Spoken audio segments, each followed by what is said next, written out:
Sorry, audio version. What is up? We're doing some new stuff here. We got, wait, let me move to the right. Let me move this over this way. We're trying some new stuff here. Hey, Dre's Geek Philosophy is live on the air. Awkwardness, who cares? What's going on, everybody? We are live,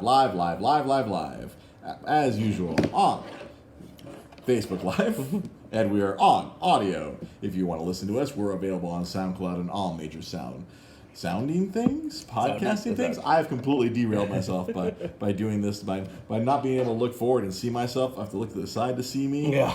But it is what it is. I wanted everything to be read properly, especially since I wore my Madman shirt today at Draper's Bar. Cocktails the old-fashioned way. I wanted that to be seen. I want our cool shirts to be seen. There you go. Because it's like, oh, you guys are backwards. Like, you know what? We always are backwards. It doesn't matter. I'm backwards, forwards, inside out. I'm a backwards man. What can I say? Man. As usual, because we're in Los Angeles, it's been fucking hot as balls. Mm-hmm. Like, as in, like, the numbers haven't been that hot. Like, it's actually cooler this week than it yeah, was but it's still hot as hell. But it's still hot, yeah. Good Lord. I was freaking going nuts last week at work because we have those awesome Neo Geo minis that went out, and we had thousands of those motherfuckers. Mm-hmm. And the warehouse was hot as balls. Hot as testicles. Just boiling. I'm sure you were having the heat here. Yeah. At Nostalgic Books and Comics. It's actually not that bad. Like I figured out, like, if I had both doors open, have the fan go in the middle. Like it's not bad. Fan go in the middle, yeah. Getting that good air circulation. Yeah, like it doesn't feel. I mean, there's certain days when like it's just super hot. You're just sitting here, you're just melting into the chair. There's nothing you can do about it, really. Like Yeah. What can you do? What can you say? Who knows? Yeah. My God, it's been warm. So, like, because it's been warm, you know what I did yesterday? Mm. I went to the movies twice. Oh, nice. Me and my lovely wife, we went to that awesome theater in Pasadena. Mm. That's it's a super cheap best second run theater in all of Los Angeles. Yeah. We went to go see it. We finally got to see Detective Pikachu. Oh, nice. Oh man, that was fun. Yeah. Oh man, oh the Pokemans. They were so cute. They were the cutest little things. Yeah. Love the little Pokemans. They're adorable little guys. And my instant reaction to seeing this movie was, if they can get all these fucking Pokemon right, how the fuck can they get Sonic the Hedgehog wrong? That is my biggest issue now. Like, all the Pokemon they didn't look weird. Yeah. They look like they belong there. They look like the Pokemon that they were drawn as. Like, if you go open up, you check, you bust out those old Pokemon cards. I'm not talking about the old, if you popped in the old Game Boy, not Game Boy Color, not Game Boy Advance, not the Game Boy. They look like yeah, but the characters, they look cool. I mean, Mewtwo is scary as fuck. Yeah. But that's the point. Well, what was it? There's this YouTube channel I've been following. It's like these digital artists that do special effects for movies. They usually they'll put up a scene and they'll like break it down. Like, this is what they did to make it to make it work. And they did this one where they did it off the Detective Pikachu trailer. Okay. And the one thing that was really creepy was when they really broke it down. Like Mr. Mime. Yeah. His shoulders were literally dodgeballs. Like, when they zoomed in, they're like, this is a dodgeball, like, on his shoulder. Like, right? And I was like, oh, it's kind of creepy. Like, but you know what? They're pocket monsters. Of course they're going to be weird looking, oblong, and who knows what the fuck else. Yeah. But you know what? They're pocket monsters. Mm-hmm. We can deal with it. God damn it. All right, there we go. I'm just a technical mess. So I was like, Pete, I'd like to use the same program we use on Wednesdays. Yeah. So you can see, it says, Dre's Geek Philosophy across the bottom. Nice and cute. Across the bottom. But yeah, no, they look cool. I mean, freaking when Charizard came out, right before Charizard, I got to see one of my favorites, Blastoise, with big ass cannons, spinning around, shooting the water everywhere. Yeah. Oh man, it was cool. It was cool. I enjoyed it. People didn't seem to agree with me when I went to tell them, but I felt that. Did you go see the movie? Mm-hmm. I felt it was a little dark for children. Oh yeah, that's super dark. Oh yeah. Okay. It's not just me. I mean, it's not just me. They were sending Pokemon to murder people, right? Yeah. Yeah, And what tripped me out, like, I obviously I worked for Nintendo for 7 years. I'm familiar with Pokemon. I never really played the games. I was never good at Pokemon. I wasn't even good at Pokemon Go, and that's like the easiest version of Pokemon. Yeah. I was never good, but I liked some of the Pokemon. They're cute, and so I knew a bunch of their names. And the one, the Ninja, Gray Ninja, I knew that one because that one's in Smash Brothers. Oh, yeah. And it was very weird for me to discover that what I thought was its scarf was actually its fucking tongue. Yeah. Wrapped around his neck, that he used it like a fucking ninja with like. I was just like, it's a tongue. I told Rosa after the movie, I was like, the thing that bothered me the most was Gray Ninja. It's the thing. The scarf is not a scarf. I thought it was a cool like ninja scarf. Like, wow. Like it would be like float in the wind like a cool ninja. Like all my favorite ninjas from like Samurai Showdown, they'd have like the long scarf. Yeah. Like, oh, blowing in the wind. You know. Oh, cool. And it's not a scarf. It's its tongue. The fuck. What the hell? You said that. They're Pocket Monsters. They're Pocket Monsters. It was really gross. Yeah. But overall, really cool. No. Ryan Reynolds, stellar job as the voice of Detective Pikachu. Mm-hmm. And my brother clued me in. Happy birthday, brother. Or happy early birthday. He never watches this. It doesn't matter. But I feel better saying it. It's his birthday tomorrow. Yeah. My brother clued me in. Apparently, there's a video game called Detective Pikachu that came out on the Nintendo 3DS a while back, and the plot of that game is literally the plot of this movie. Yeah, I was unaware of that. Did Joanna clue you in on this, or I had heard about that. But I hadn't played it or anything. But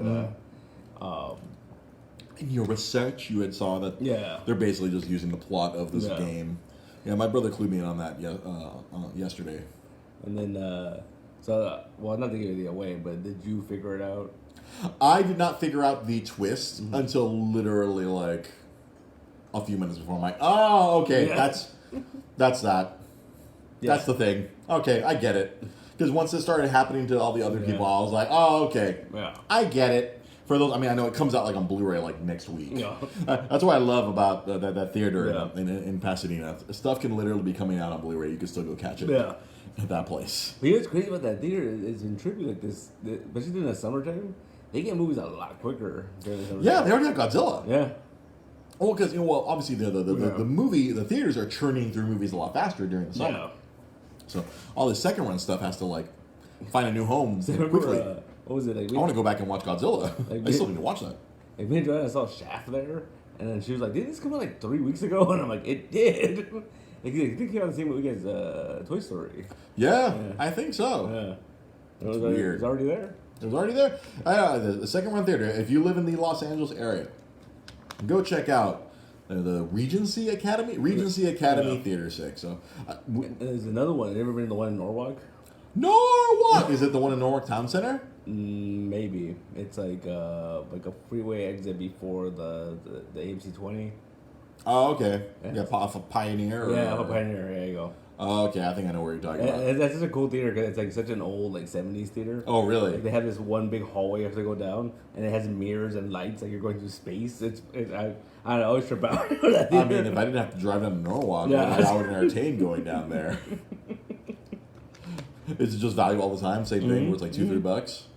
Yeah. Yeah. Like, my boss laughed. He's like, "How much did you pay to watch it?" I'm like, $5 each? No, total $250. Yeah, it's $250 ticket to watch that. Yeah, if you get there before, right? Yeah, if you get there before 6, it's $250. If you go there after 6 p.m., it's $350. Yeah, it used to be $2 and $3. But hey, you know what? Everything goes up in price, and Jai Pollard tells us right here, Godzilla is worth watching multiple times. That's pretty good. Yeah, that's pretty good. I still got to go see that. Yeah, but later on in the evening, after we watched that and we gallivanted around town, me and my wife. Later on in the evening, my wife is pregnant. Mm-hmm. She's pregnant. Donate to our Patreon, and now we have coffee. You can buy us coffee. I'm going to be a dad. I need help financially. Afterwards, I wanted to see Once Upon a Time in Hollywood, but like we don't want to expose the baby right now. Yeah. They were the belief that we can't really put too much negative stuff in her. Like she was like freaking mass watching Game of Thrones before we knew we were pregnant, and then I was like, nope, stop that. Because and it also kind of like my lovely wife Rosa, hi honey, I love you. whatever she watches, it shows up in her dreams. Like she's one of those people where like it just as soon as stuff input goes into her brain and it shows up in her dreams. Like stuff like whatever we watch on television, whatever we talk about, she'll tell me, "Oh my god, I had a dream about this, this, and this," and they'll all combine.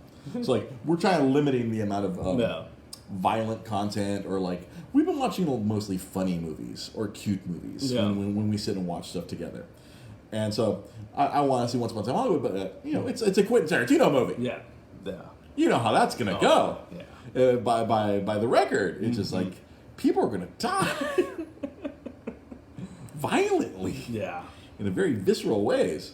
And so like I did a little research, and while you know what, surprisingly, this movie I dare say I didn't do the exact math, but it's only about 10 minutes out of the 2 hours and 40 minutes where extreme violence happens. I mean, in the trailer you see freaking Brad Pitt spar with that is Bruce Lee. That's supposed to be Bruce Lee.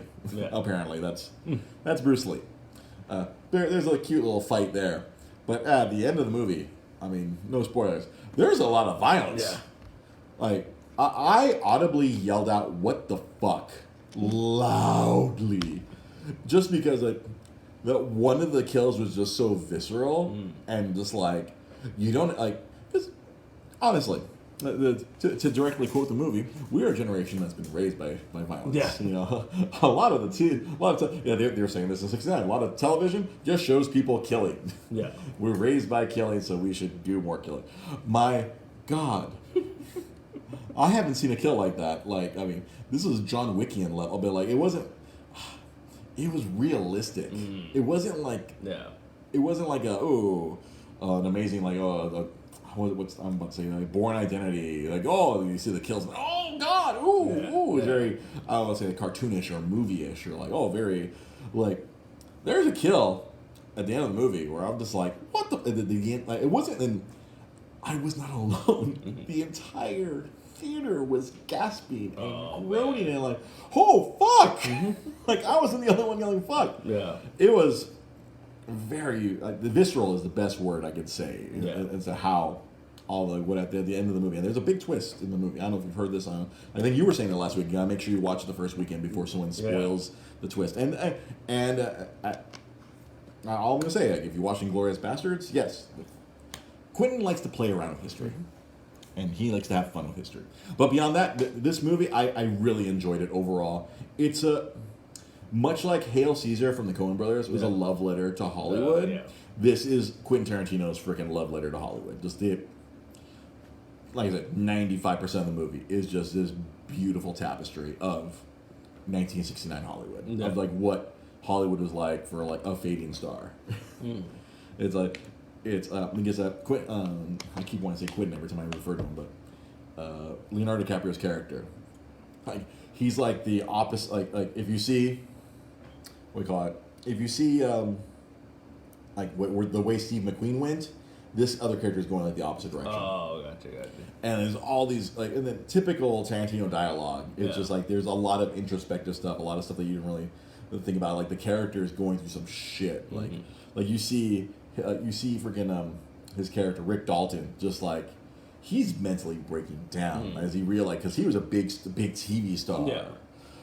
And of course, being a Quentin Tarantino movie, there's all kinds of cool shit. Just like you get to see scenes from the TV show, you get to see commercials made, you get to see like bits of movies that he's in, and it's hilarious. You can't help but laugh. Yeah, a lot of stuff. He was on Kimmel and he was talking about how they actually made a Mad magazine. Yeah. We got the one of the last things they did before they shut down was they created a Mad magazine for that show that our characters was in. So they made like a whole thing, like a whole segment. I saw Rosa and I didn't get to see that on Jimmy coming out. There was a full thing, and then Quentin Tarantino got to write his own Mad parody.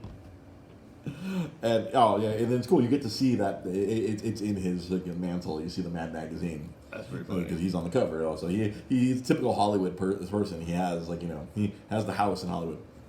But yeah, the real MVP of this movie is fucking Brad Pitt. Yeah, I'll tell you this now. Like you haven't got a chance to see it. I'm trying to avoid being too spoilerific here. He's the real MVP of the whole movie because like he's the the stunt double for Rick Dalton, and then you find out like he's basically like his best friend. Like he, their lives are so intrinsically linked together because he is his stuntman. They look alike. Yeah, they get passed for each other, and he's just of course he's Brad Pitt, so he's playing he's playing the coolest motherfucker alive. Like he's playing this stuntman, and like they give him a whole kind of like a crazy backstory. It's just and again, not to spoil anything. I think this is the first Quentin Tarantino movie with no weird. Oh, maybe Inglourious Basterds was another one where there wasn't no weird jumping back and forth. Like there's a time jump, but that's just to serve the plot. But there's no like going back and forth. Like they show you stuff that's happened before, like kind of like it's people's memories or like what's on TV or whatever. Yeah. But there isn't like a chapter 1 or like what Tarantino used to really do is like fuck, like I guess like Hateful Eight, like they kind of showed you they did go in order, but they went back and showed you how we got there. Yeah. There really isn't any of that. There is some of like I guess they're more like they treat it more like non sequiturs. There's a hilarious weird B plot with Brad Pitt's character. It's just like what I mean. You know what? I shouldn't say hilarious. It's odd. Yeah, his character's great.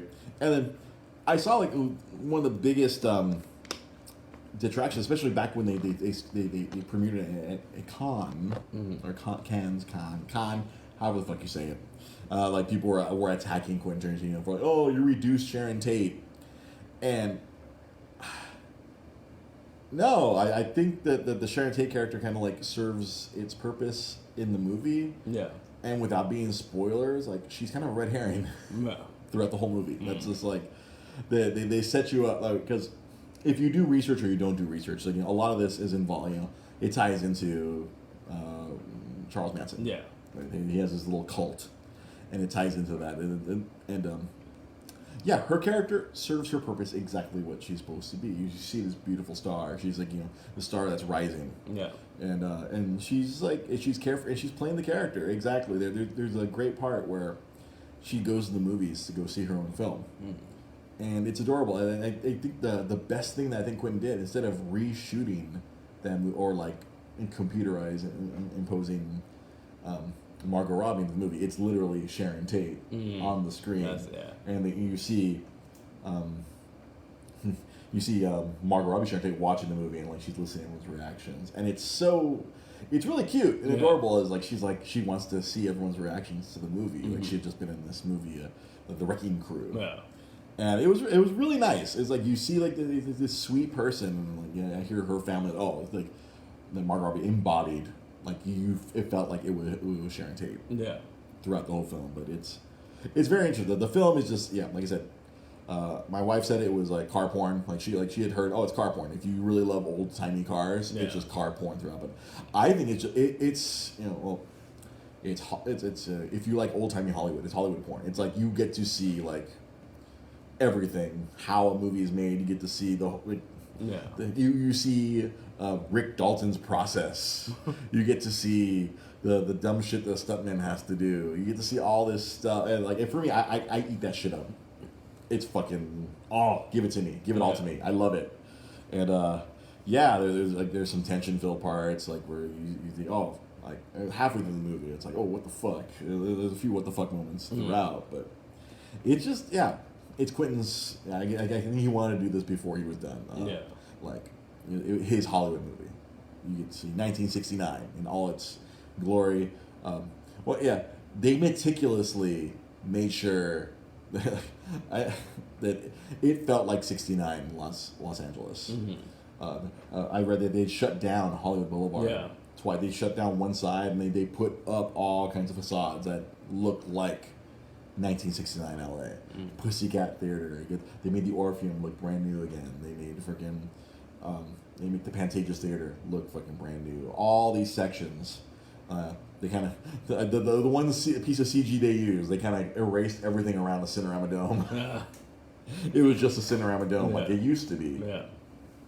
Not the freaking giant parking structure behind it all. They kind of they digitally erased that, but beyond that, it was really it's really good. I wouldn't say it's Quentin's best work, but it's Yeah, it's still an excellent film. Nice. It's a fast 2 hours and 40 minutes. Yeah. Like seriously, it keeps moving. I mean, I think some people don't like Quentin because he does get very what's the word I'm looking for? He gets very gratuitous with a lot of like his holding shots. Like he kind of holds shots. Like it's something he's done all the way going back to Reservoir Dogs, where he'll stay on a shot an incredibly long time. Yeah. And then of course his foot fetish does kick in a couple of times. There are a couple of times where like, yep, that is purely for his own foot fetish. It's like you look at the screen and it's just like 30% foot. Like lady's foot right there. It's like Brad Pitt's face, and you just see bloop bloop on the hood of the car. So a couple of female feet right there on prom display. Dirty, filthy female. I think that's his fetish.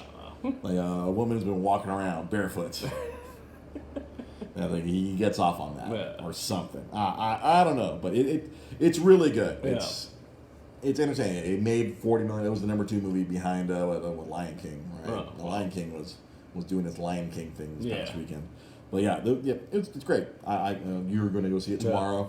I highly recommend for anyone who hasn't had a chance to see it. If you're a Quentin Tarantino fan, I highly recommend it. Like I said, it's like it's not his best movie. I'm like, no, it's not his best movie, but it's really thoughtful. And God, both freaking Brad Pitt and fucking Leonardo DiCaprio, they fucking hit it out of the fucking park, dude. They're a hilarious. There's a line in the movie where it's like, well, you're more than best friends, but not quite, married. It's just fucking stuntman Randy. Like Kurt Russell's the freaking narrator throughout the movie. It's pretty great. Nice. And then you do get some cameos of the Quentin Tarantino. Some of his people are sprinkled throughout the film. Like me, of course. Like I got a nose for that show. I was like, it's like I have my brother. So I'm all like, hey, look, He snuck him in. Oh, he snuck that person in. Snuck that lady in. He sneaks all his people in. It's really cool. Oh, that's cool. I've been excited from the first I heard of it. Oh my God, Good Night and Good Luck is one of my favorite films. Yeah. Oh fuck yes, Good Night and Good.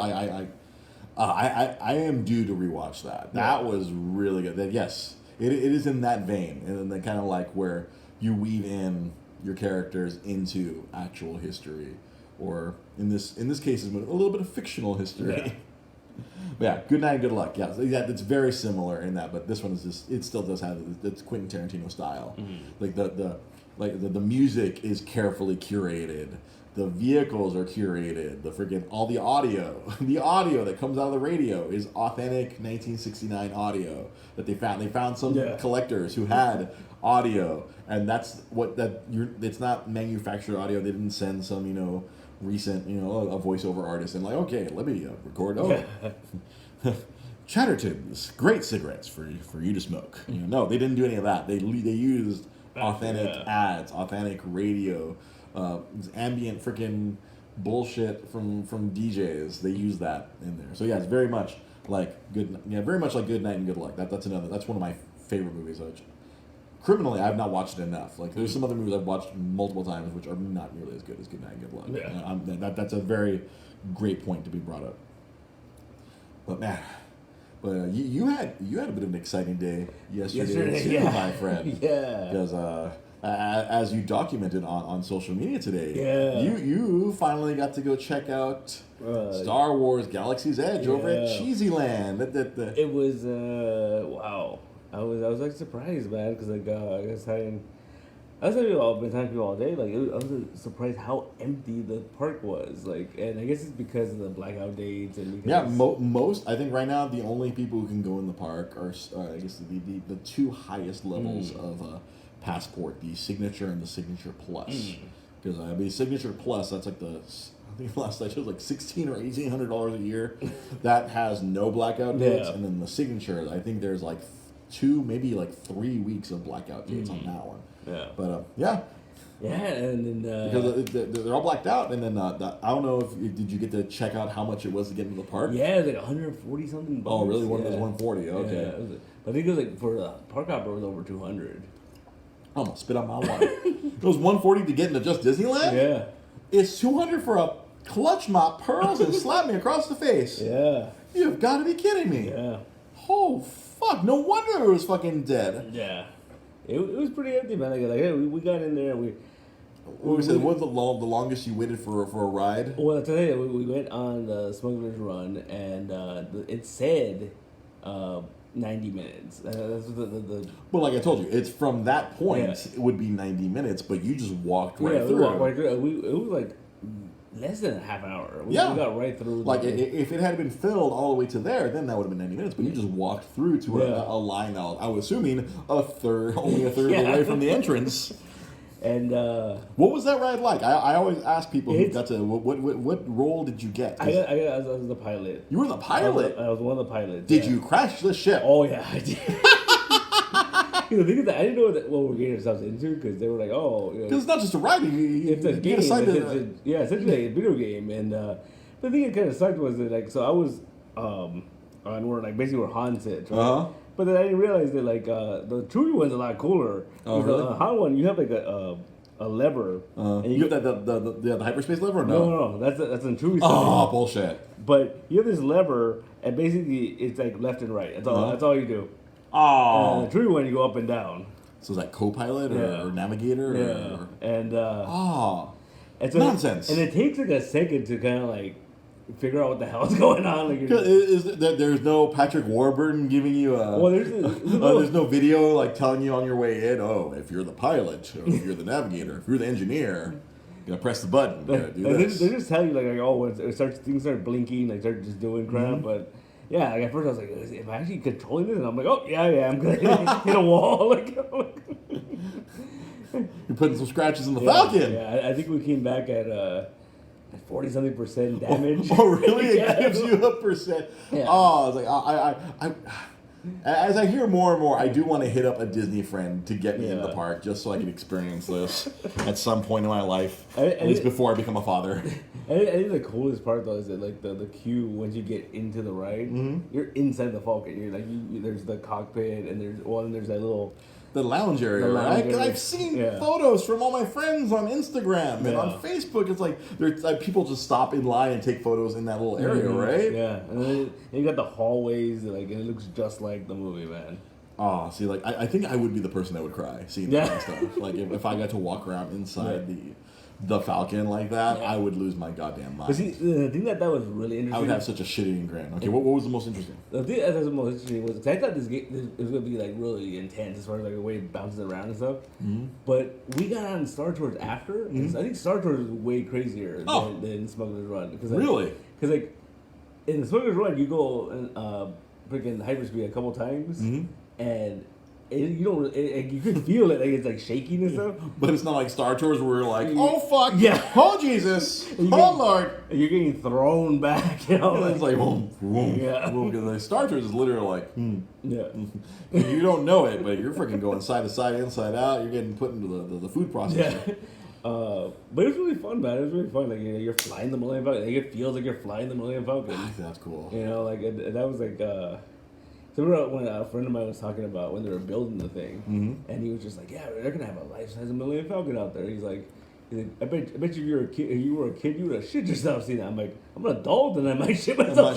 Down. So did you maintain the constitution of your bowels? I did. I saw you got a photo. You took a little quick selfie with the Falcon behind you. Yeah, everyone does that, man. So Daniel Wong, I can't handle Star Tours anymore. It's pretty rough, man. Yeah, it's pretty rough.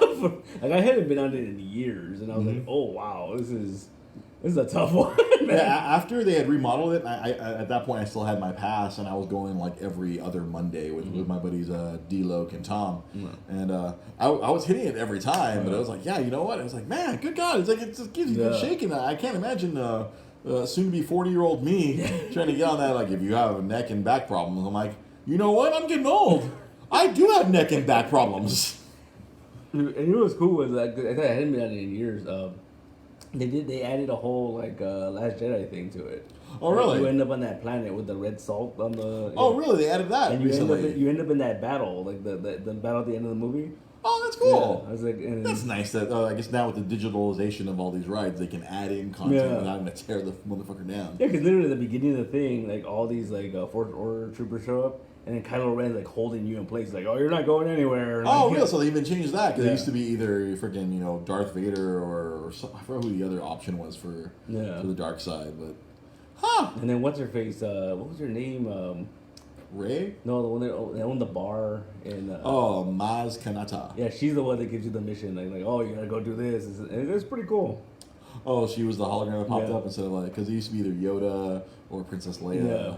Oh, they added more options. They kind of like they usually they like to mix it up because that's why me and my buddy D-Lo would go on it every time because it would be different. They'd give you a different planets or different people would assign you the. And then another thing that was really cool was that once you get away, it's like, oh, you gotta take them somewhere safe, and you end up on that planet that's basically Galaxy's Edge. I'm like, that's kind of cool. All right. Instead of winding up at that whatever the previous thing was. Yeah. So where I think you're supposed to end up in Endor or whatever. Yeah. But I was like, that's kind of neat. Like they tied it all together. It's all nice and neat. They have a plan. They always have a plan. Yeah, it was cool. And then the park was empty, man. Like every ride we went to was like 10 minutes. The only time I ever got to experience that was when it was like pouring rain and it stopped raining and then all the rides were short. But you got to experience this, sweltering sun. Yeah, so you don't have to worry about being drowned by water. Yeah. See, our viewer, our Patreon, Daniel Wong, it makes you sad. They can't enjoy all the new awesomeness. I know. I don't like how we're getting old, Daniel. I don't like it. It bothers me. Bothers me how I'm getting old. But and then the other thing too, like the whole galaxy, it's a lot bigger than I thought it was gonna be. Oh really? Like, it really goes out far. And the one thing I was like tripping out on was like how I know like Disneyland characters, they usually do that. They interact with you and they play that role. They have to stay in character, man. But oh man, it was hilarious. Like so I was out there with Rudy, and he was wearing a First Order cap. And Chewbacca like knocked it off his head, and there's like he wouldn't take a picture with him, and like. See, I appreciate that, honestly. And like he kept on coming back, and he would look at him, and he'd be like, "Nope," and just shake his head, and like. Don't dispel the myth. Just like my friend Jai Paul would say, "Don't dispel the myth, man." That's very cool. How about I saw I got a photo with the Ray. Yeah. Was she very? She wasn't as standoffish as Chewbacca because as Chewie, I think you have a little more latitude to be aggressive because everyone, hey, let the Wookiee win. No, the thing that was Ray that was really funny was that like a lot of these when the characters like they stop at a certain spot and take pictures of them, right?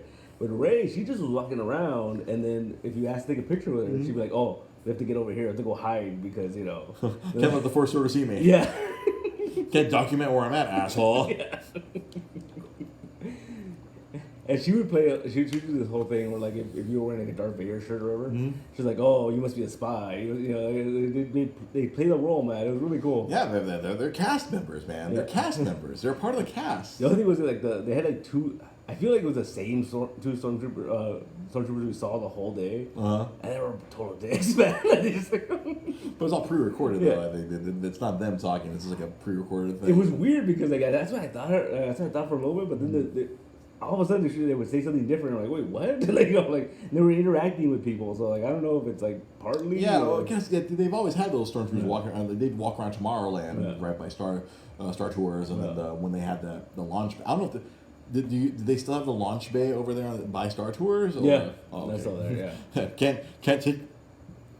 can't take away any sales opportunities. Yeah, just because there's a whole bunch of stuff on one side of the park, they gotta keep them both. Make sure there's double the opportunities to buy Star Wars products. Yeah, and man, that's the other thing too. Like I was saying, a friend of mine was she really wants to take her kids. And she's like, well, how was it? I'm like, it was really cool. The only thing it's just Disneyland.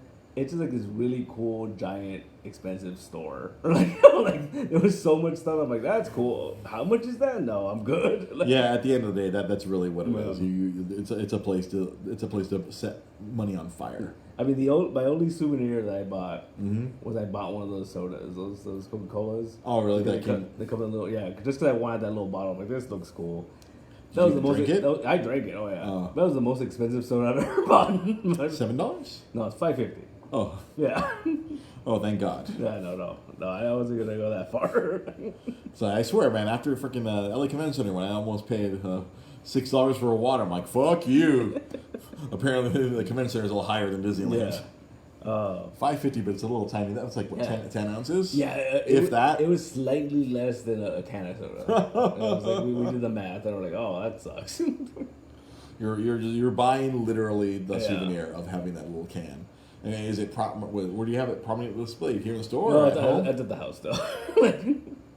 And Disneyland employee Mike Lee, expensive but with an experience. It's true. I mean, I get it. Like, I mean, there's a lot. That's what I was saying. I was saying to Joanna. I was like, man, you know what? It was really cool, but it was just tripping out because I really wanted to buy. Because they had like the lightsaber. Did you guys go? Oh no. No, we didn't even do that. But like we didn't. It's like $200 yeah. about a fucking thing. Fuck that. But the thing was, like, they had a store where they had replicas of the ones from the movies, and he was gonna get one. Like, but it was like over $100 just for the hilt, and then and if you wanted a blade, it was like, depending on the size of the blade, it'd go like $70 just for the blade, and I was like, wow. And then, but the craziest thing was the ones he wanted. They were like, oh, we're out of those. We're out of those. I'm like, so people are buying these things. Yes, they are. And there's a whole room where you can they help you build it, and you pay $200 for that one, and it sells. Well, when at its peak, it was selling out. Yeah, they were selling out of these fucking $200 lightsabers. But see, that's the thing. Like, we were looking, and then like I couldn't believe how many people were buying those droids. Those droids are really expensive, and we'd be standing. Yeah, Mike Lee has a droid. Yeah. We're standing in line for Smuggler's Run, and all these kids are like just playing the droids, and we're like, wow, right? So that's what I'm afraid of, man. I can't take my kid to Disneyland. That's what I'm afraid of is once that Marvel Land opens up, I'm leaving with a $400 Captain America shield, aren't I? Like, it's gonna happen. Like, they're gonna have that vibranium-esque shield, and you're gonna buy it. All right. Like, they're gonna have a Tony Stark, like an Iron Man gauntlet, and I will be compelled. I'm like, I want it.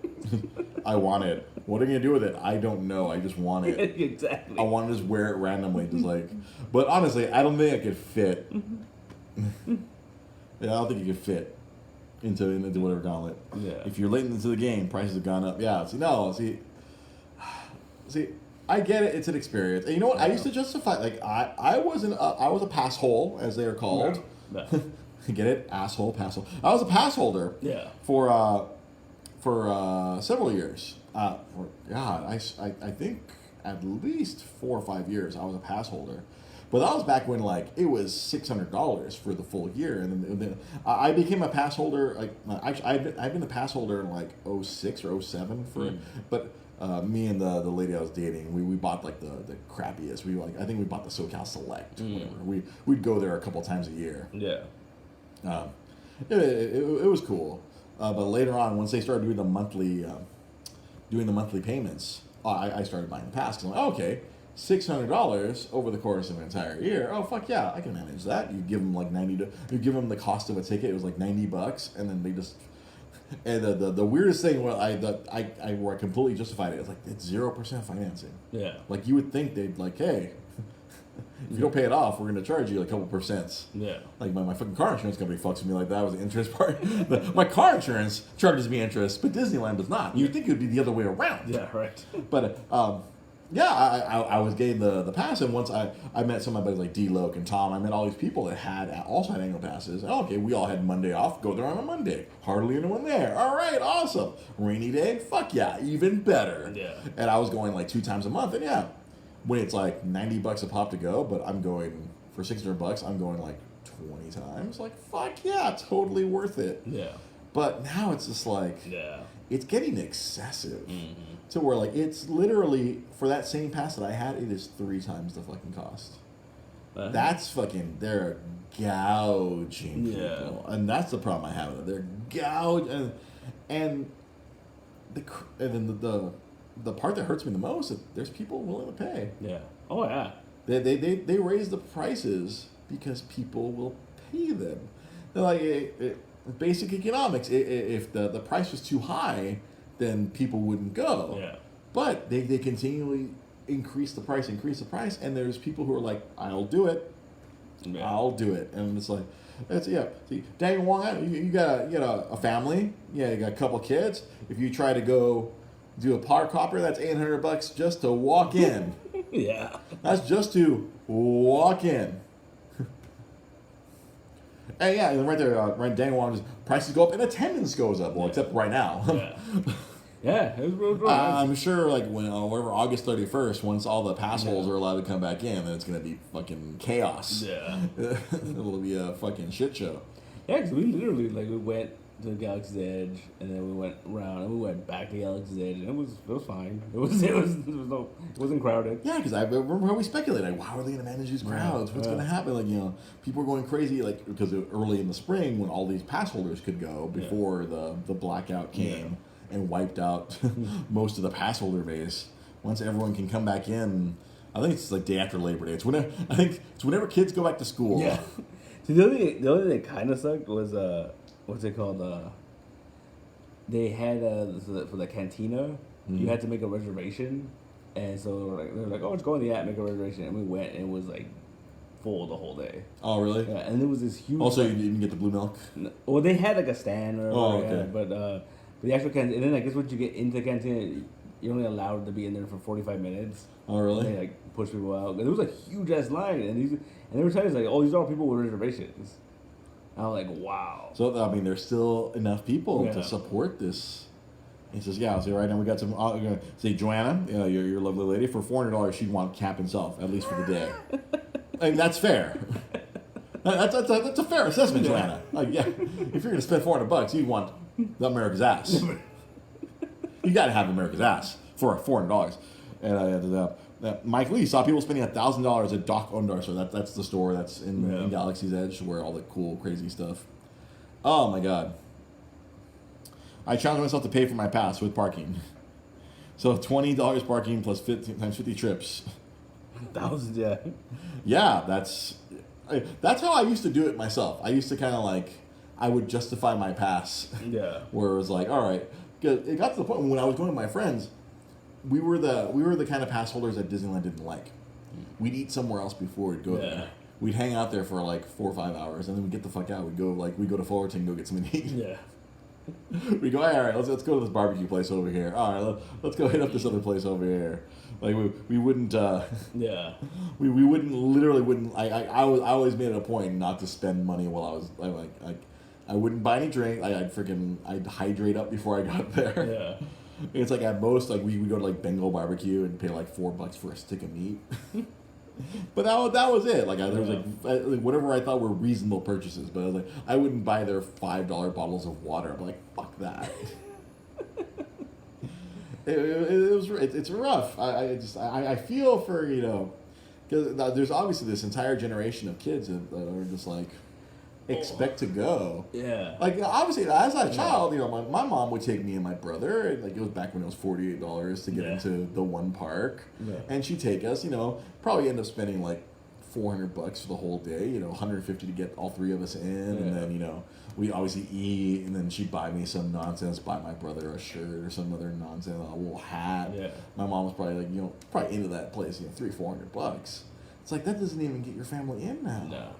Like unless you like find some sort of deal. My coworker was telling me how they're starting. I guess they're starting to notice how there's the pass holder dip. Mm-hmm. Like so, there's a flex pass that I was reading about online. A coworker was telling me about that today because we're discussing because he took his family to Disneyland and he was telling me there's a flex pass for $600.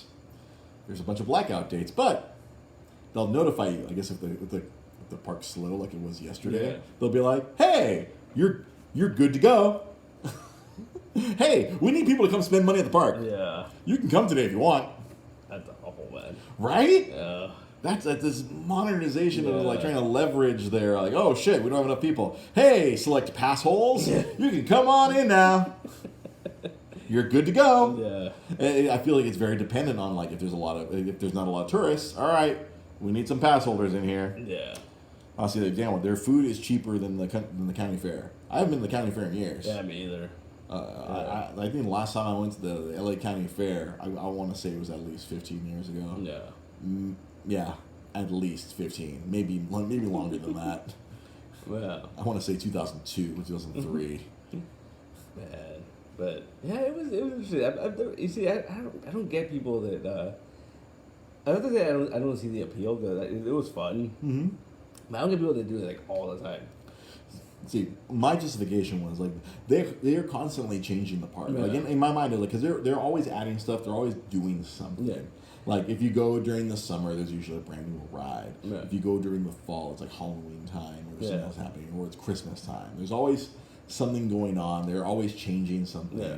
I mean that's like the justification, or like or like Daniel Wong just said, not missing out. Yeah, but it's I felt like they changed the park enough to try to justify people coming back, but I think now they're charging too much. No, I mean like going a couple times a year is one thing, but there's people that go like almost every other weekend, and that's ridiculous, man. Like as a person who used to do that, yeah, but then. I think a line that I gave my coworker today, like, I didn't buy the pass to go all the time. I bought the pass so I can leave whenever I felt like it. Yeah. There's times we'd go down there just for like 2-3 hours. Like we like me and my buddy D-Lo, we'd get on, like we'd go get our fast pass for Space Mountain. We'd walk back to freaking California Adventure. We'd get an alcoholic drink, get a little tipsy, jump onto California Screaming because it wouldn't have a very long line. Now it's the Incredicoaster, so I have no idea how long the line is. We get on the California Screaming, and if it was a good Monday or Tuesday, there'd be nobody on it. So we'd run it 3 or 4 times. And like, oh, it's time to go back. We head back to Space Mountain, ride Space Mountain, and then we'd leave. Yeah. Or we just lounge around for a couple hours. We'd sit in front of like we'd sit on. I remember one time we'd sit in front of the bar or Ariel's, the Ariel's bar right there, like Paradise Pier, and we just people watch. Yeah. Like I saw a child with a lot of candy, and I would yell out, "You're gonna get diabetes!" And then D-Lo would die of laughter, and then he would yell it out randomly for the rest of my life. See, Daniel Wong, he and his family, they'd go just for fireworks. I was talking about Daniel Wong would be like Daddy Daycare. That's true. And then right here, like, giantly says, "That's right. Think about what you guys were talking about, and it'll be old news." And D23, that's what they do. True. They're gonna, weeks, right? So, they always do that. That's yeah.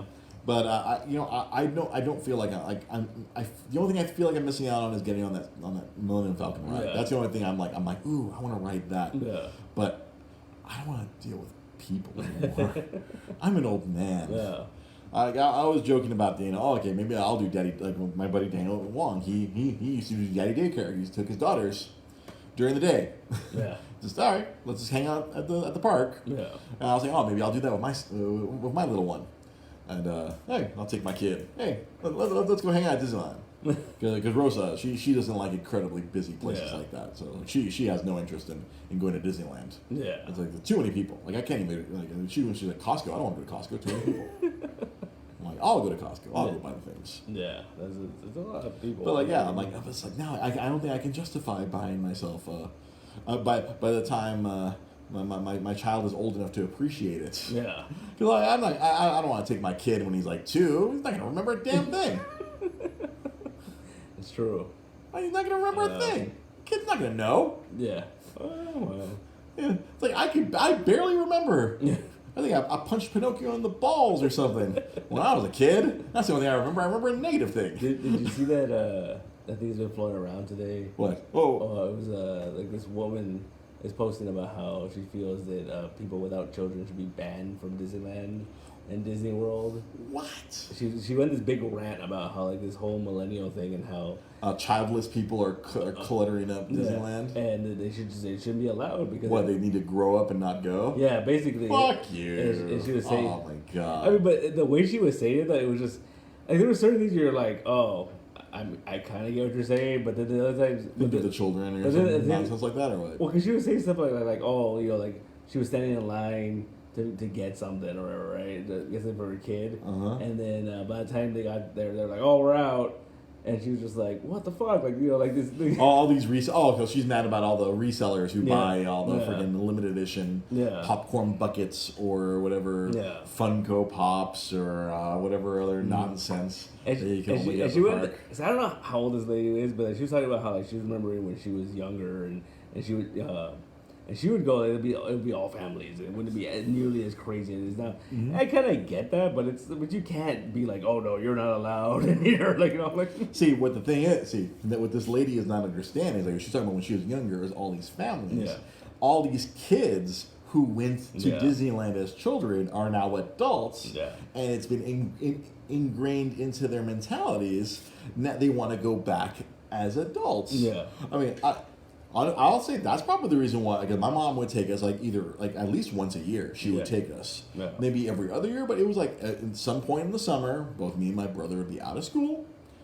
She'd scoop us up, and instead of doing whatever work my mom worked from home. She was a seamstress.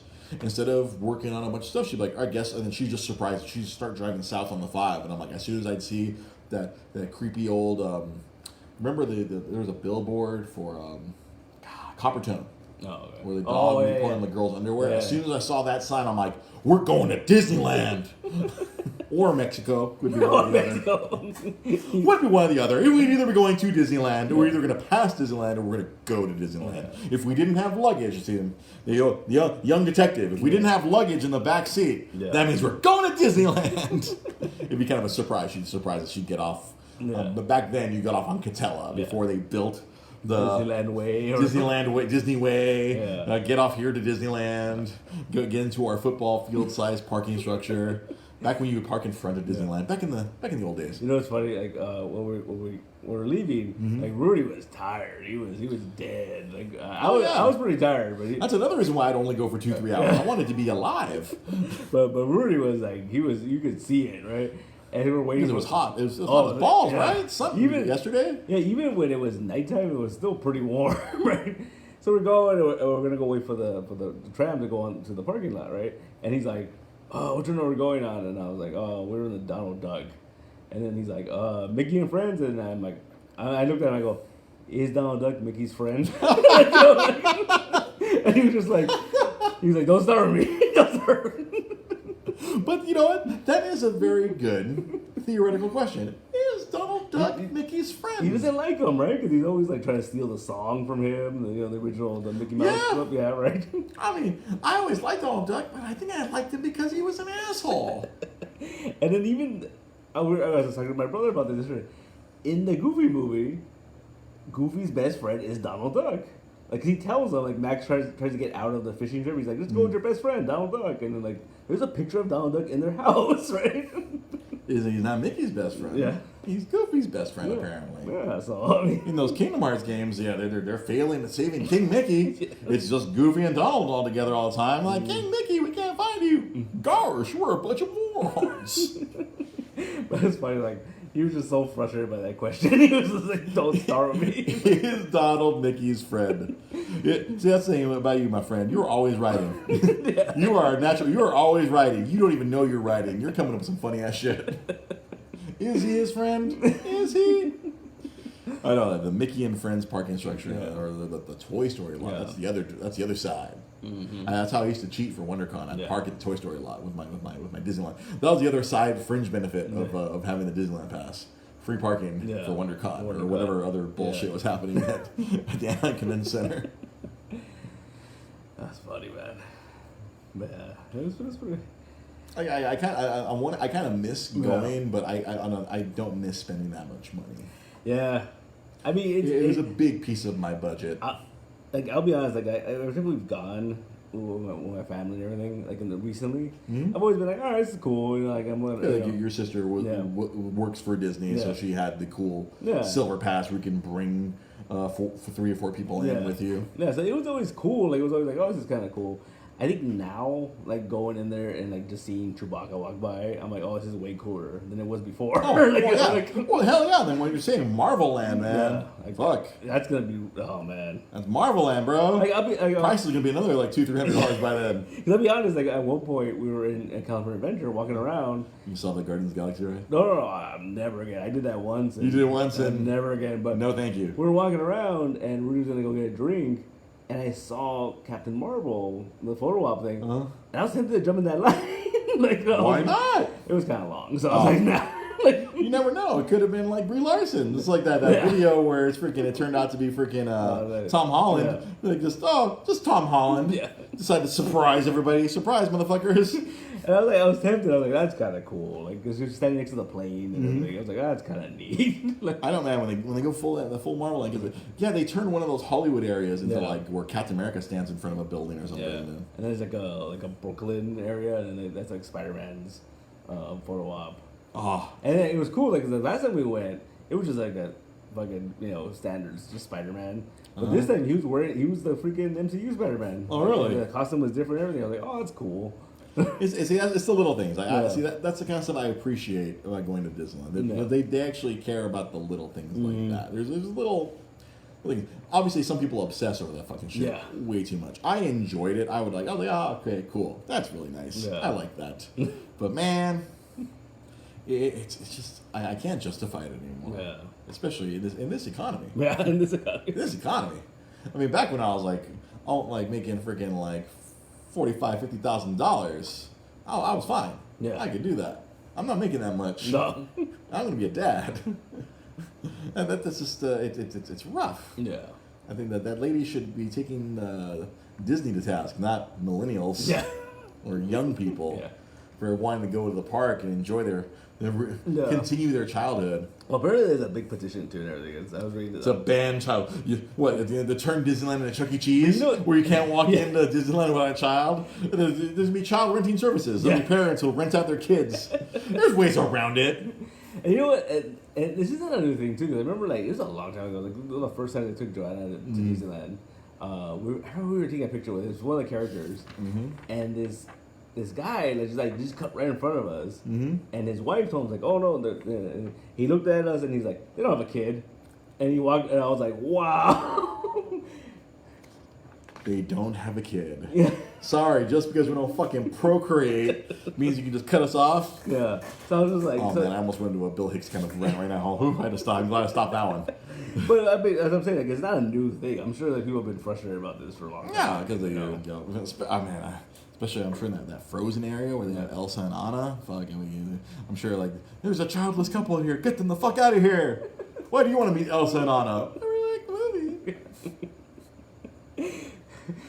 At one point, it was really hot and we were tired, so we were like, "Let's go watch that Frozen show," thinking we'll sit down, it'll be air conditioned, right? Lies. It wasn't very air conditioned, and Rudy had never seen Frozen, so this was his first experiences, and he was just like, "People like this movie." They need to let it go. Yeah, he was not impressed with. I try to think. What was always like? No, you got to go Haunted Mansion or Little Mermaid ride. Yeah. That's the only escape from the heat. Yeah. No, we did that too with the Little Mermaid because yeah. Oh yeah, it's air conditioned and most of the line is covered. And if you weren't waiting more than 10 minutes, you got into the air conditioning real quick. Yeah. That'd be funny. Me and D-Lo, we'd be keeping it gangster in the Little Mermaid ride. Why? It's nice and cool in here. Fuck yeah. Again. And the funny thing was that when we went to the Frozen thing, the show, where we went to this one line and then we realized we were on the second floor. And we tried to go up the stairs, and I was just looking at Rudy like, dude, mistakes were made, man. Because it was hot, and it was so many flights of stairs. So many flights, hot as hell. I was like, this was a bad mistake. And then when the funny thing, what they tell you before the show starts, they're like, there's no bathrooms in here. If you need to go to the bathroom, you need to leave. You need to leave. They'll give you a ticket. You go outside, then you come back, and I'm like, if I need to go to the bathroom, I'm just waiting it out. See, I'm trying to think of all the AC rides. Like you gotta freaking whatever is at Captain EO now. If it's like Honey I Shrunk the Kids or no, it was like a Star Wars thing. It was like some Star Wars like a movie, Path of the Jedi. Oh, okay. Yeah. So that's the other. There's lots of different ways. I had them all down. Yeah. I had the system down. How to escape the heat. Yeah. On hot days at Disneyland. That's how I used to go every other week. Oh, that was another thing. We went to. I was that guy. We went to the what's it called? It used to be like the Home of Tomorrow or whatever. There was like that pavilion. Yeah, it's a Star Wars launch bay now. Yeah. So we went in there and so they had the photo ops. Mm-hmm. So that's what we did, the Darth Vader one. But the Chewbacca one, he was in there. And I just Who was there instead? No, there was nobody. It was just closed. Oh, bullshit. And then what's it called? the cast members they're like, oh, well, he got called on a mission, and there goes this whole elaborate story. We're like, cool. Cast members, bro. And then don't dispel myth. And so they get to that. So then Rudy was like, oh, is he gonna come back? They're like, oh, we don't know. You know, he's pretty busy. He's stuck in hyperspace. Yeah. And so it was the funniest thing though when we get back to Galaxy's Edge. You see him walking around, and Rudy was like, dude, maybe he was on a mission. He's over here. He had a mission to come over here and take photos of people around in the premium area. Yeah. Fuck the launch bay. And we're like, what the fuck were you doing? Like, what the hell, man? We're waiting for you. I remember the hard one to get, like the launch bay was still there when I was still going. It was like you had to like wait around to see if Boba Fett would pop out. There was another area where Boba Fett would just come out real quick, and you'd like run up and be like, nice, like real quick, Boba Fett. And it was like Darth Vader or Kylo Ren. It was suck when it was Kylo Ren. Like, I want Darth Vader, man. Person in the stilts. Yeah. And taller than me. I'm like, oh fuck. The funny thing about the Darth Vader thing, like I had never done that photo op thing. So we're like standing in the hall and they're like, wait, we're here. And he just like pops out. He's like fucking yelling at you. And I was like, be honest, it scared me. Fuck yeah, dude. I was like, that's fucking Darth Vader. Like, right? You're not alone. That fucked me up the first time. He just pops out. Bom, bom, bom, bom, bom, bom, bom, bom, bom. Like, what the fuck? I was legit scared. The first time I met him, I was like, the fuck? And then, like, and he stands there for the photo. I'm like, on my Facebook, there's a photo of me like this. I'm like, that's Darth Vader. He's taller than me. Yeah. I don't like that. Yeah. I don't like the only time I ran into somebody taller than me that I liked was Chewbacca. Yeah. So I went with a friend. Apparently, a friend of mine knew who the Chewbacca was. Apparently, like she knew the Chewie. Yeah. So we totally got like VIP Chewie treatment. He gave me a freaking. He gave me a toupee. Yeah. He gave me a big hug. It was like. He like fucking wrapped his arms around me. He's picking me up. I was like, that's the greatest moment of my life. I miss that. Yeah. It's the little things you miss. Yeah. I don't miss coughing up $1,800 or God no, it was like the last time I did it was like $900 or maybe close to it. Like I always said that my barrier was once the pass got to $1,000 I was out. Yeah. Little did I know it was like 2-3 years. Little did I know. Yeah. But if you want to help pay for my child to go to Disneyland, you could always be like Daniel Wong and join our Patreon. You can donate money every month to help us out. It goes towards helping pay our SoundCloud fees and helping me eventually buy a new microphone because this one is falling apart. It literally does not stay on. It's sad, but your non-tax deductible donations can help get us new equipment. And if you don't want to commit every month, we just set up the KOFI Coffee. Yeah. Coffee.com.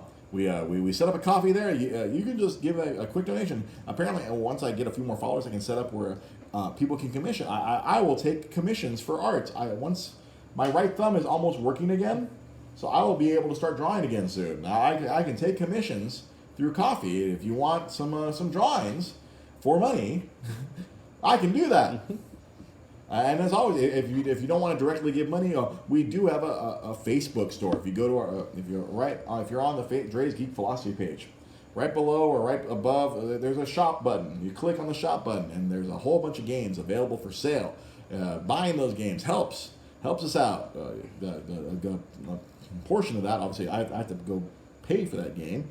But part of that goes towards helping out the show. So if you want to contribute to the show, you can do that as well. If you don't have money to contribute, you know what? It's okay. You can always like the videos. You can share the videos. You can share our page. You could be like Daniel and Mike and comment on the shows. We always welcome people doing live comments. If you're here live with us, 8 p.m. Pacific on Monday nights, it's always out there. If you want to contribute in that way, that is also awesome as well. We appreciate any form of contribution that we get from our awesome fans, our awesome viewership. If you want to view us some more, we'll be back here Wednesday night, 8:30 Pacific time for the Multiverse Comic Show, where Pete Mulaney will tell us all about the cool things happening in the comic book world. It's a very comic book focused show. We focus on the comic books. Mm-hmm. Last week we talked a lot about the stuff that was announced at San Diego Comic-Con. I'm sure there'll be more things coming in the next few weeks as things happen. And as always, you can follow us on YouTube. You can search for us on YouTube, Dre's Geek Philosophy Podcast. There are videos. These videos get archived there. And there's also other videos that I toss up. Dre's Retro Game Minute. Those go up there as well as I have a collection of videos from the Electronic Entertainment Expo if you want to check those out. And other random curios will go up there as well. That's pretty much it. And this Thursday is the Fairview Con. If you're in the San Gabriel area, this Thursday, Pete Malini has helped the city of San Gabriel put together an impromptu convention of sorts. Yeah, it's going to be fun. There's a lot of different... The vendors are interesting. There are a lot of interesting vendors. There's a lot of cool artists, but there's a lot of... We thought outside the box this time. Oh boy, outside the box is always fun. It's gonna be fun though. Well, yeah. I'm gonna see if I don't know if I'm gonna get here in time. Yeah. If the sun comes down, I don't know if I'm gonna get here in time to do any video content because I was gonna try to but once the time got changed from 6 to 10 to 4 to 8, I'm like, I'm out. Yeah. I need to earn money. I need every cent that I can earn. I'm gonna be a dad. I'm gonna harp on that. Forever. As long as I'm a father, I will be harping on that. I'm going to be a dad. Support me. Help me support my child. I gotta get this thing. Eric Ton asks, what's going to be there? What's going to be there? There's going to be food trucks. I saw that they've been promoting food trucks. There's going to be hot dog on the steak is going to be here. What? Yeah. I can overpay for super high sugar lemonade. Mm-hmm. Where do I sign up? And there's another one that they were here last year. It's like the Mediterranean food. Mm-hmm. It was pretty good. I remember I had some of that last year. I forgot the name of the restaurant, but it was like a local restaurant. Oh yeah. I remember they had all those crazy food trucks. Yeah, there was some really good food. Any artists? Who's gonna be here? Javier Hernandez. I'm about to say some of our usual suspects. I believe. Rafa Navarro's gonna be here. Rafa, hey, yeah, he's not out of town. Yeah, I know. He was out of town for the UCLA Cape. So Rafa's back in town. Yeah, I can't think of anyone else. Is the artist for the Gordo the Flying Saucer going to be there? Yeah, Valeria Ontiveros is going to be there. She'll be here. Yeah. Yeah. Anyone? Any other friends of the show? Is artist Enrique Cruz gonna? He's gonna have a booth, but I think he's like selling comics and toys. Yeah. Okay. He will not be drawing. I don't think he's drawing. Well, I don't think so. I don't think we'll so. see. If I could have got out of work early, I was hoping to get a booth, but I won't get it till 7. Vendor wise, not food related. We just I just give you a list. It's 30 seconds. They're 30 seconds behind. We're in the future. Okay. We're in the future. They're in the past. This whole time delay. Yeah. We see your comment. In case, I feel a lot of our regular listeners understand this by now, but Eric, your comments don't get to us until like 30 seconds after the show has already happened. If you're wondering why it takes us so long to answer questions sometimes, it's because we don't see the comment until like 30 seconds after you've made it. Or you won't see our response until 30 seconds. However that works. Yeah. I don't know. Yeah. Magic. The beauty of live but not live. Mm-hmm. Live, I was going to say television, but this is not television. No. This is Facebook Live. Yeah. Some form of video. There you go. Do you guys keep a list? You know what, Eric? You're difficult, man. Just come to Fairview Con. It'll be fun. It'll be fun. It's been fun the last 2 years. Yeah. I bought my wife a couple pairs of the magic. Melina Chavarria, the magic glasses. She might be here. We don't know yet. Yeah, I bought this book. Yeah, I bought this book for my wife last year. Yeah. She enjoyed it very much. There you go. So thank you for watching. Remember, you can always follow us on it. Follow me on Instagram at DreGP Podcast. Follow me on Twitter also at DreGP Podcast. You can follow us if you're listening to this audio version, which we had like a lot of listeners in the last 48 hours. Like over 100 listens in the last 48 hours. Awesome. Thank you for anyone who's listening. You can catch us on Facebook at DreGP Podcast. You can follow Pete Malini at Nostalgic Comics or Nostalgic Books, whichever. No? Because you have so many. Yeah, I know. Nostalgic Books and Comics. It says Nostalgic Books and Comics up there. Every Monday I look up to the right to double check. Because one says Nostalgic Books and the other one says Nostalgic Comics. No. No, it's the whole thing though. Nostalgic books and comics, but then once they start typing nostalgic books, it'll come. The rest will come up. That's how I do when I tag you in the video on Wednesday. All I have to do is put NOS, and it doesn't give me nitrous oxide that the guys from Fast and Furious use. Yeah. It gives me nostalgic books and comics. I'm like, oh, cool. Think. Yeah, there you go. Nostalgic books and comics on Facebook. Nostalgic_comics on Instaham. Mm-hmm. And on Twitter, is it just Nostalgic Comics? It's just yeah. Nostalgic Comics on Twitter. Yeah. And you can follow us. What's that failed website? What failed website? the social media site. The stupid I'm walking too far for a joke here. Oh, I don't remember what it's called. I don't remember what it's called. I think it's still on my phone. I don't remember. I remember it was cool for like 5 minutes, and then it wasn't cool anymore. I mean, it's cool if you want to hang out with Zack Snyder. Yeah, that's the only name I can remember. It's like, stupid, if you want to hang out with Zack Snyder. I mean, he'll answer your questions on that. He's the only person still there. I think so. He's the only one keeping the lights on. I think it's him and his fans. I think all the assholes that want the Justice League cut that doesn't exist. It doesn't exist. It doesn't exist! It doesn't exist! Thank you for watching. Thank you for listening. Hey, make sure you give us a like. Yeah. If you don't already like the show, give us a like. If you already like the show, comment when we're on live. Or leave us a comment after the fact. I usually try to answer those when those pop up. Even when a sarcastic person leaves a shitty comment, I give them a sarcastic response because that's what I do. There you go. Have yourselves a good night. This has been Dre's Geek Philosophy. We'll see you guys next time.